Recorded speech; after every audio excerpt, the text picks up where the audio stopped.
ত্রয়োদশ জাতীয় সংসদের প্রস্তাবিত বাজেটের বুধবার বিকেলে জাতীয় সংসদে সংরক্ষিত মহিলা আসনের সংসদ সদস্য নীলুফার চৌধুরী মুনির লিখিত প্রশ্নের জবাব দেন স্বরাষ্ট্রমন্ত্রী সালাউদ্দিন আহমদ। বিনিয়োগ করবে যা নতুন করে ব্যবসা বাণিজ্য প্রতিষ্ঠা করবে। স্বরাষ্ট্রমন্ত্রী বলেন, দ্বিপক্ষীয় বৈঠকগুলোতে বাংলাদেশের পক্ষ থেকে সবসময়ই সীমান্তে মারাত্মক বা প্রাণঘাতী অস্ত্র ব্যবহারের তীব্র বিরোধিতা করা হয়েছে।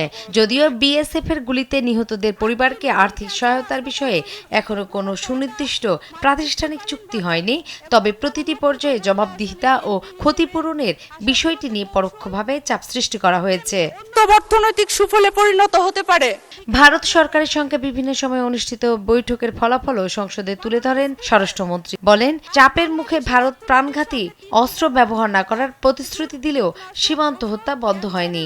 মাননীয় স্পিকার, বর্তমান বৈশ্বিক সালাউদ্দিন আহমদ আরো বলেন, সীমান্তে অপ্রীতিকর ঘটনা শূন্যে নামিয়ে আনতে বাংলাদেশ সরকার ও বিজিবি কাজ করে যাচ্ছে এবং নতুন ধরনের দক্ষতা ভিত্তিক কুমিল্লা ৪ আসনের সংসদ সদস্য হাসনাত আব্দুল্লাহ প্রশ্নের জবাবে তিনি জানান, দেশের ৭৫টি কারাগারে ৪৫,১৩৬ জনের ধারণ ক্ষমতার বিপরীতে আছে ৭৭,০৪০ জন।